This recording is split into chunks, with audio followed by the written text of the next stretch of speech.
بسم اللہ الرحمن الرحیم۔ نماز فجر کے 2 سنتوں کے بعد یہ کلمہ جو پڑھتا ہے، اللہ سے جو بھی دنیا کی قیمتی چیز مانگے اللہ خوشی سے دیتا ہے۔ محترم ناظرین، آج ہم بات کریں گے ایک ایسے موضوع کی جو ہمارے روزمرہ زندگی سے جڑا ہوا ہے، مگر افسوس ہم میں سے اکثر لوگ اس کے حقیقی قدر منزلت سے ناواقف ہیں۔ یہ موضوع ہے نماز فجر اور اس سے پہلے پڑھی جانے والی 2 سنتوں کا، جن کے بارے میں خود رسول اللہ صلی اللہ علیہ وسلم نے ارشاد فرمایا، یہ 2 رکعتیں دنیا اور جو کچھ اس میں ہے سب سے بہتر ہے۔ ذرا سوچیں، صرف چند منٹوں کی یہ عبادت جیسے ہم اکثر جلدی یا نیند کی حالت میں ادا کر دیتے ہیں، اللہ اس کے رسول صلی اللہ علیہ وسلم کے نزدیک اتنی قیمتی ہے، اسے پوری دنیا کی دولت، جہاں منصب اور آسائشوں سے بھی بڑھ کر قرار دیا گیا ہے۔ یہ بات ہمیں اس لیے حیران کرتی ہے کیونکہ ہم عام طور پر نماز فجر کی فرض رکعتوں کی ہی اہمیت دیتے ہیں اور اس سے پہلے پڑھی جانے والی 2 سنتوں کو معمولی سمجھ کر چھوڑ دیتے ہیں یا پھر جلدی میں ادا کر کے فرض نماز کی طرف بڑھ جاتے ہیں۔ حالانکہ حقیقت یہ ہے، یہ 2 رکعتیں نبی کریم صلی اللہ علیہ وسلم کی زندگی میں اتنی اہم تھی، آپ صلی اللہ علیہ وسلم نے کبھی بھی حتیٰ کہ سفر کی حالت میں بھی انہیں ترک نہیں فرمایا، جبکہ دیگر سنتوں کا آپ صلی اللہ علیہ وسلم بعض اوقات سفر میں چھوڑ دیا کرتے تھے، مگر فجر کی سنتوں کا اہتمام ہمیشہ فرمایا کرتے تھے۔ یہ اس بات کی دلیل ہے یہ عبادت کتنی اہم اور برکت والی ہے۔ آج کی اس ویڈیو میں ہم تفصیل سے بات کریں گے نماز فجر کی 2 سنتوں کی اہمیت قرآن حدیث کی روشنی میں کیا ہے۔ ہم آپ کے سامنے وہ حدیث مبارکہ پیش کریں گے جن میں رسول اللہ صلی اللہ علیہ وسلم نے خود اس عمل کی فضیلت بیان فرمائی ہے۔ اسی طرح ہم قرآن کریم کی ان آیات کا بھی ذکر کریں گے جن میں فجر کے وقت کی عبادت، ذکر اور نماز کی اہمیت کو اجاگر کیا گیا ہے۔ اس کے بعد ہم بات کریں گے نماز فجر کی مجموعی فضیلت کی اور اس وقت کی برکت کی جسے قرآن کریم نے خود مشہود یعنی حاضر ہونے والے وقت قرار دیا ہے، جہاں رات اور دن کے فرشتے اکٹھے ہوتے ہیں۔ ناظرین، ہم اسلامی تاریخ کے کچھ ایسے واقعات کا بھی تذکرہ کریں گے جو نماز فجر کی اہمیت اور اس کی برکت کو واضح کرتے ہیں، تاکہ ہمیں اندازہ ہو ہمارے اسلاف اور اس عبادت کو کس قدر اہمیت دیتے تھے اور اس کے نتیجے میں انہیں کیسی برکتیں نصیب ہوئی۔ اس کے بعد ہم آپ کے سامنے ایک ترتیب سے وظیفہ پیش کریں گے جس میں نماز فجر کی 2 رکعت سنتوں کے بعد ایک ایسا کلمہ پڑھنے کو بتایا جائے گا جس کے پڑھنے سے اللہ تعالیٰ سے دنیا کی جو بھی قیمتی چیز مانگو گے اللہ تعالیٰ خوشی سے وہ دے دے گا۔ اور اس وظیفے میں آپ کو اللہ تعالیٰ کے اسماء الحسنی قرآنی آیات بھی شامل کر کے دیں گے تاکہ آپ اسے اپنے روزمرہ زندگی میں فجر کی سنتوں کے بعد پڑھ سکیں، اللہ تعالیٰ سے اپنے حاجات کے لیے دعا کر سکیں۔ تو اس کے لیے گزارش ہے ویڈیو کو آخر تک لازمی دیکھیں تاکہ آپ کو وظیفے کی صحیح طرح سمجھ آ جائے۔ ناظرین، یہاں یہ بات واضح کرنا ضروری ہے، دعا کی قبولیت کا انحصار اللہ تعالیٰ کی حکمت مشیت پر ہے۔ اللہ تعالیٰ نے قرآن کریم میں فرمایا، اور تمہارے رب نے فرمایا مجھ سے دعا کرو، میں تمہاری دعا قبول کروں گا۔ یہ وعدہ عام ہے اور فجر کا وقت ان اوقات میں سے ایک ہے جن میں دعا کی قبولیت کی زیادہ امید کی جاتی ہے، جیسا کہ حدیث میں رات کے آخری حصے اور فجر کے وقت کی فضیلت بیان کی گئی ہے۔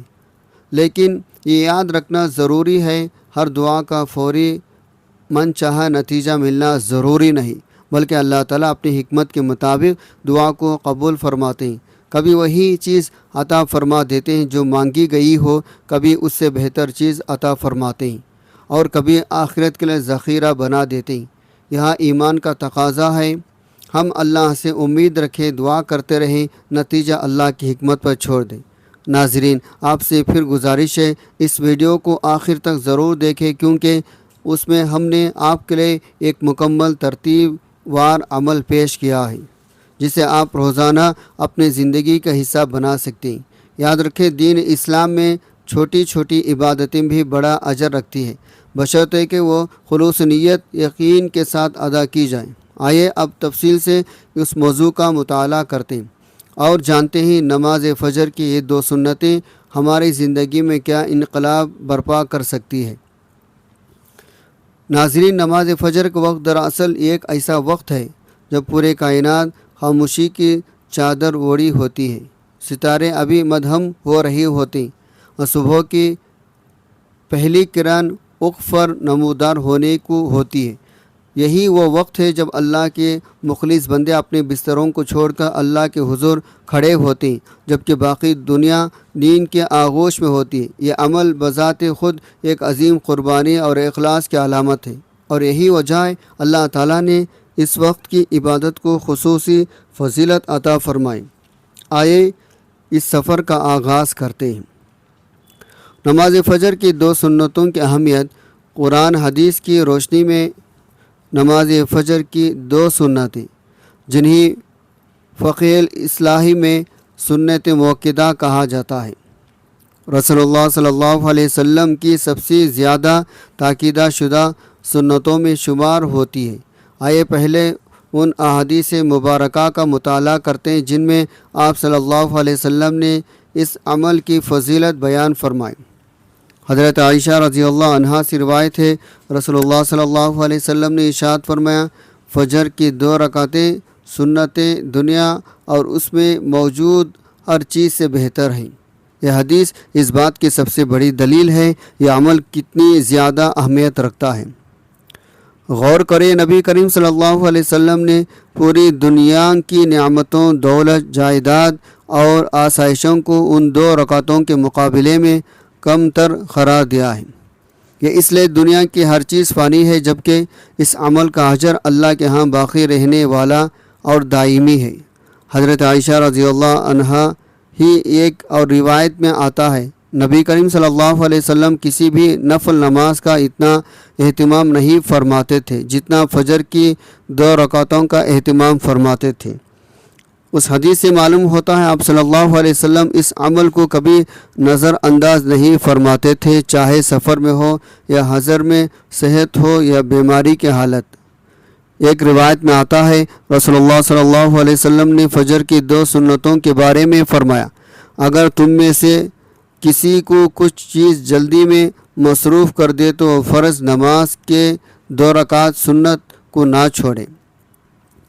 یہ اس بات کی دلیل ہے مصروفیات یا وقت کی کمی کو بہانہ بنا کر اس سنت کو ترک کرنا مناسب نہیں، بلکہ اسے ہر حال میں ادا کرنا چاہیے۔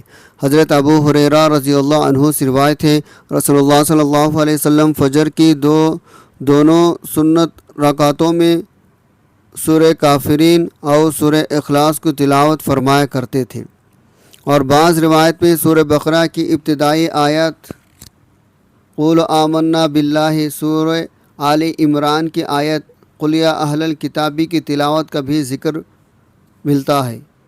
اس بات کی دلیل ہے نبی صلی اللہ علیہ وسلم اس عمل میں توحید اور اخلاص کی مضامین پر مشتمل سورتوں کی تلاوت کو ترجیح دیتے تھے، جو اس عمل کی روحانی اہمیت کو مزید اجاگر کرتا ہے۔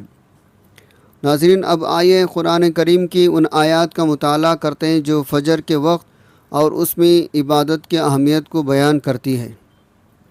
اللہ تعالیٰ سورہ بنی اسرائیل میں ارشاد فرماتے ہیں، سورج ڈھلنے سے رات کی تاریکی تک نماز قائم کرو، اور فجر کی قرأت یعنی نماز فجر کا خاص اہتمام کرو، کیونکہ فجر کی قرأت میں فرشتے حاضر ہوتے ہیں۔ اس آیت میں اللہ تعالیٰ نے خود فجر کی نماز کو مشہود یعنی حاضری کا وقت قرار دیا ہے، یعنی اس وقت رات اور دن دونوں کے فرشتے جمع ہوتے ہیں، جو اس نماز کی خصوصی فضیلت کی دلیل ہے۔ سورہ ہود میں اللہ تعالیٰ فرماتے ہیں، دن کے دونوں کناروں رات کے کچھ حصوں میں نماز قائم کرو، بے شک نیکیاں برائیوں کو مٹا دیتی ہے۔ دن کے دونوں کناروں سے مراد صبح اور شام کا وقت ہے، اور فجر کی نماز دن کے آغاز کی نماز ہے، جس میں نہ صرف فرض بلکہ اس سے پہلے کی سنتیں بھی شامل ہیں۔ سورہ روم میں اللہ تعالیٰ ارشاد فرماتے ہیں، پس اللہ تسبیح کو جب تم صبح کو کرو۔ اس آیت میں صبح کے وقت اللہ کی تسبیح اور ذکر کی خاص تاکید کی گئی، اور فجر نماز اسی ذکر تسبیح کا عملی مظاہر ہے۔ سورہ قاف میں اللہ تعالیٰ فرماتے ہیں، اپنے رب کی تسبیح 4 کرو سورج نکلنے سے پہلے، غروب ہونے سے پہلے۔ یہاں بھی طلوع آفتاب سے پہلے کے وقت یعنی فجر کے وقت کی عبادت کی خصوصی اہمیت بیان کی گئی۔ یہ تمام آیات احادیث ملا کر ہمیں یہ سبق دیتی ہے، فجر کا وقت اللہ کے نزدیک ایک خاص اور بابرکت وقت ہے، اور اس وقت کی گئی عبادت خاص طور پر فرض سے پہلے کی 2 سنتیں اللہ کے ہاں غیر معمولی اجر رکھتی ہیں۔ ناظرین، نماز فجر کو دیگر نمازوں کے مقابلے میں خصوصی مقام حاصل ہے۔ حضرت جرار بن عبداللہ رضی اللہ عنہ سے روایت ہے، رسول اللہ صلی اللہ علیہ وسلم نے ارشاد فرمایا، جس نے سورج نکلنے سے پہلے فجر اور غروب ہونے سے پہلے عصر کی نماز پڑھی وہ جنت میں داخل ہوگا۔ یہ ایک عظیم بشارت ہے کہ فجر اور عصر کی پابندی کرنے والے کو جنت کی خوشخبری دی گئی ہے۔ ایک اور حدیث میں حضرت ابو ہریرہ رضی اللہ عنہ سے روایت ہے، نبی کریم صلی اللہ علیہ وسلم نے ارشاد فرمایا، منافقین پر سب سے بھاری نماز عشاء اور فجر کی نماز ہے۔ اگر انہیں معلوم ہو جائے ان دونوں میں کتنا اجر ہے تو گھسٹتے ہوئے بھی ان میں شریک ہوں۔ یہ حدیث اس بات کی دلیل ہے فجر کی نماز میں اتنا زیادہ اجر ہے، اگر لوگوں کو اس کی حقیقت معلوم ہو جائے تو کسی بھی حال میں اسے ترک نہ کریں۔ فجر کے وقت کی برکت کے بارے میں ایک حدیث میں آتا ہے، رات اور دن کے فرشتے فجر اور عصر کے نماز کے وقت آپس میں تبدیل ہوتے ہیں، یعنی ایک گروہ رخصت ہوتا ہے تو دوسرا آتا ہے۔ جب اللہ تعالیٰ فرشتوں سے پوچھتے ہیں، تم نے میرے بندے کو کس حال میں چھوڑا؟ تو وہ جواب دیتے ہیں، ہم نے انہیں نماز پڑھتے ہوئے چھوڑا اور نماز پڑھتے ہوئے ان کے پاس آئے۔ یہ منظر اپنے آپ میں کتنا عظیم ہے۔ فرشتے فجر کی نماز پڑھنے والوں کی گواہی اللہ کے حضور پیش کرتے ہیں۔ رات کے آخری حصے اور فجر کے وقت کی خصوصیت یہ بھی ہے، یہ دعا کی قبولیت کا وقت ہے۔ حضرت ابو ہریرہ رضی اللہ عنہ سے روایت ہے، رسول اللہ صلی اللہ علیہ وسلم نے فرمایا، ہمارا رب ہر رات آسمانی دنیا کی طرف نزول فرماتا ہے جب رات کا آخری تہائی حصہ باقی رہ جاتا ہے، اور فرماتا ہے، کون ہے جو مجھ سے دعا کرے میں اس کی دعا قبول کروں، کون ہے جو مجھ سے مانگے میں اسے عطا کروں، کون ہے جو مجھ سے بخشش مانگے میں اسے بخش دوں۔ یہ وقت فجر کی نماز سے پہلے کا وقت ہوتا ہے، اور یہی وہ لمحات ہیں جب سنتیں پڑھنے کے بعد دعا کرنا انتہائی موضوع بابرکت سمجھا جاتا ہے۔ اس کے علاوہ فجر کی نماز باجماعت ادا کرنے والے کے بارے میں حدیث میں آتا ہے، جو شخص صبح کی نماز باجماعت ادا کرے وہ گویا اللہ کی حفاظت ذمہ داری میں ہے، کہ اس بات کی دلیل ہے فجر کی نماز کی پابندی کرنے والا شخص اللہ کی خصوصی حفاظت میں آ جاتا ہے۔ اسلامی تاریخ میں نماز فجر کی اہمیت کو ظاہر کرنے والے کئی واقعات ملتے ہیں جو ہمیں سبق دیتے ہیں ہمارے اسلاف اس عبادت کو کس قدر اہمیت دیتے تھے۔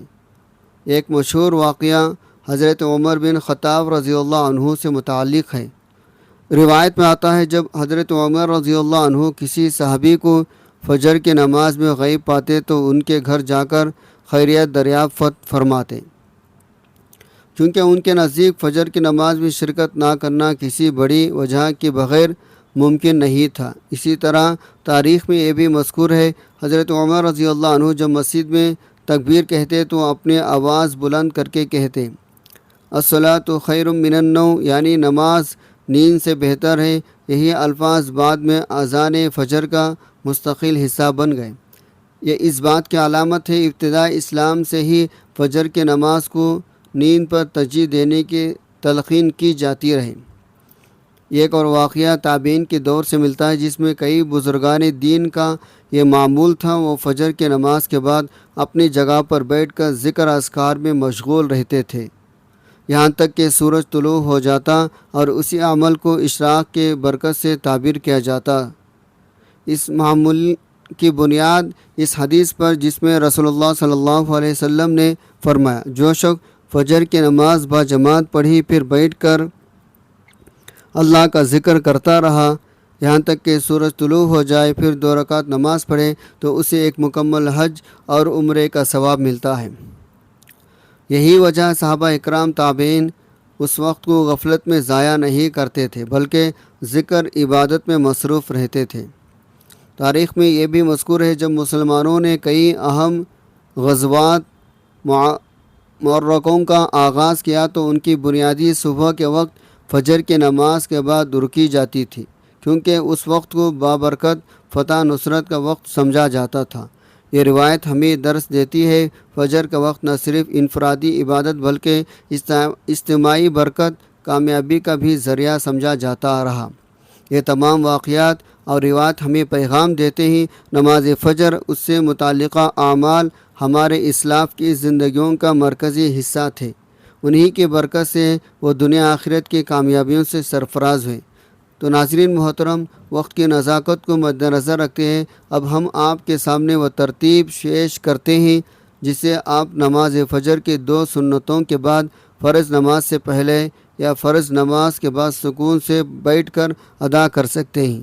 یہ ایسا مجرب عمل ہے جو شخص بھی نماز فجر کی 2 رکعت سنتوں کے بعد یہ عمل کرتا ہے، یہ کلمہ پڑھتا ہے، اللہ تعالیٰ سے جو چیز بھی مانگتا ہے اللہ تعالیٰ اسے خوشی خوشی عطا کرتے ہیں۔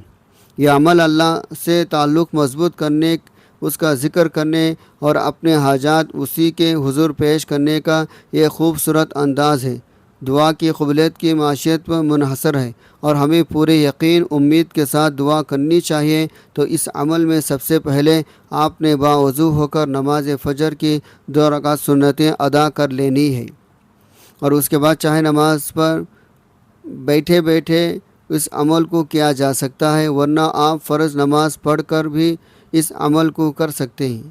آپ نے نماز فجر کے 2 سنتوں کے درمیان ادا کرنے کے بعد سب سے پہلے حضور صلی اللہ علیہ وسلم کے ذات اقدس پر درود پاک کا نذرانہ پیش کرنا ہے۔ ثواب کے طور پر ایک مرتبہ میرے ساتھ بھی درود پاک پڑھ لیں۔ اللہم صلی علی محمد وعلی آل محمد کما صلیت علی ابراہیم وعلی آل ابراہیم انکا حمید مجید۔ اللہم بارک علی محمد وعلی آل محمد کما بارکت علی ابراہیم وعلی آل ابراہیم انکا حمید مجید۔ درود شریف پڑھنے کی فضیلت میں حدیث میں ہے، جو شخص مجھ پر ایک بار درود بھیجتا ہے اللہ اس پر 10 رحمتیں نازل فرماتا ہے، صحیح مسلم میں۔ اس لیے دعا کا آغاز درود شریف سے کرنا انتہائی بابرکت ہے، کیونکہ درود کے ذریعے دعا اللہ کے حضور قبولیت کے قریب ہوتی ہے۔ اس کے بعد آپ نے اللہ تعالیٰ کی ان 3 ناموں کو ہاتھوں کی انگلیوں پر یا تسبیح کے دانوں پر گن کر 33 مرتبہ پڑھ لینا چاہیے۔ یا رزاق یا وہاب یا کریم یا رزاق، اے روزی دینے والے، یہ نام اس وقت پڑھے جب رزق میں کشادگی کی دعا کرنی ہو۔ یا وہاب، اے بلا عوض عطا کرنے والے، یہ نام اللہ کی بے پائے سخاوت کی طرف اشارہ کرتا ہے۔ اللہ اپنے بندوں کو بغیر کسی عوض کے نوازتا ہے۔ یا کریم، اے کرم کرنے والے، یہ نام اللہ کی بے حد فیاضی عطا کی وسعت کو ظاہر کرتا ہے۔ ان تینوں ناموں کو بتائے گئے تعداد میں ادب خشوع سے پڑھیں اور دل میں اللہ کے عظمت و کرم کا یقین رکھیں۔ اس کے بعد آپ نے ان کلمات کو ہاتھوں کی انگلیوں پر یا تسبیح کے دانوں پر گن کر پورے 100 مرتبہ پڑھ لینا ہے۔ سبحان اللہ و بحمدہ، سبحان اللہ العظیم و بحمدہ، استغفر اللہ۔ اس کو بتائے گئے تعداد میں پڑھنے کے بعد آپ نے ایک تسبیح لا الہ الا اللہ الملک الحق المبین کی پڑھ لینی ہے۔ آخر میں استغفر اللہ کی ایک تسبیح پڑھ کر اتنا ہی درود پاک پڑھنا ہے جتنا عمل کے شروع میں پڑھا تھا۔ اس مکمل ترتیب کو روزانہ نماز فجر کی سنتوں کے بعد سکون خشوع کے ساتھ سمجھ بوجھ کر پڑھنے کی عادت بنائیں۔ اسے جلدی میں یا محض رسمی طور پر نہ پڑھیں بلکہ دل کی حضوری کے ساتھ ادا کریں۔ پیارے بھائیوں اور بہنوں، یہ تھی نماز فجر کی 2 سنتوں کی اہمیت، اس کی برکات اور ایک مکمل وظیفے کی ترتیب جسے آپ نے اپنے روزمرہ زندگی کا حصہ بنا سکتے ہیں۔ ہم نے دیکھا کس طرح رسول اللہ صلی اللہ علیہ وسلم نے ان 2 رکعتوں کی دنیا اور اس کی ہر چیز سے بہتر قرار دیا، اور کبھی بھی چاہے سفر ہو یا حضر اس عمل کی ترک نہیں فرمایا۔ ہم نے قرآن کریم کی ان آیات کا بھی مطالعہ کیا جن میں فجر کے وقت کی عبادت ذکر کی خصوصی اہمیت بیان کی گئی، اور یہ جانا کس طرح فرشتے اس وقت جمع ہو کر اللہ کے حضور گواہی پیش کرتے ہیں۔ یاد رکھیں، دین اسلام میں ہر چھوٹا عمل بھی اگر اخلاص نیت یقین کے ساتھ کیا جائے اللہ کے ہاں بہت بڑا اجر رکھتا ہے۔ نماز فجر کی 2 سنتیں ہمیں یہ سکھاتی ہے ہمیں اپنی نیند آرام پر اللہ کی رضا کی ترجیح دینی چاہیے، جس کے بدلے اللہ تعالیٰ اپنے بندوں کو بے شمار برکتوں سے نوازتا ہے۔ آئیے ہم سب عہد کریں، آج سے ہم نماز فجر کی پابندی کریں گے، اس کی سنتوں کا اہتمام کریں گے، اس کے بعد اللہ کے حضور اپنے حاجات پیش کرنے کی عادت ڈالیں گے، کیونکہ اس عمل کی بدولت اللہ تعالیٰ سے آپ دنیا کی جو بھی قسمتی چیزیں مانگیں گے اللہ تعالیٰ آپ کو خوشی خوشی عطا کرے گا۔ اس کے بعد آخر میں دعا کریں، اے اللہ تو ہی ہمارا خالق مالک ہے، تو ہی رزاق اور وہاب ہے، ہمیں نماز فجر کی پابندی کے توفیق عطا فرما، اس کی دونوں سنتوں کے اہتمام کی سعادت نصیب فرما۔ اے اللہ ہمارے دلوں میں اپنی محبت اور اپنی عبادت کا ذوق شوق پیدا فرما، ہمیں دنیا میں بھلائی عطا فرما، آخرت میں بھی بھلائی عطا فرما، اور ہمیں جہنم کے عذاب سے بچا۔ اے اللہ ہمارے تمام حلال حاجات پوری فرما، ہمارے رزق میں کشادگی عطا فرما، ہماری صحت و عافیت میں برکت عطا فرما، ہمیں اپنے نیک بندوں میں شامل فرما۔ اے اللہ ہمیں فجر کے وقت کی برکتوں سے مالا مال فرما اور ہمارے اعمال کو قبول فرما، آمین یا رب العالمین۔ ناظرین، اگر آپ کو یہ ویڈیو پسند آئی ہو تو اسے لائک کریں، ہمارے چینل کو سبسکرائب کریں تاکہ آپ تک ایسی مزید مفید اسلامی معلومات پہنچتی رہے، اور اسے اپنے دوست احباب کے ساتھ بھی شیئر کریں تاکہ زیادہ سے زیادہ لوگ اس نیکی کے عمل سے فیوز یاب ہو سکیں۔ ناظرین، گزارش ہے اللہ تعالیٰ کے 99 ناموں میں سے کوئی ایک نام لکھ کر کمنٹ میں ضرور شیئر کریں۔ اللہ تعالیٰ ہم سب کا حامی و ناصر ہو، آمین۔ جزاک اللہ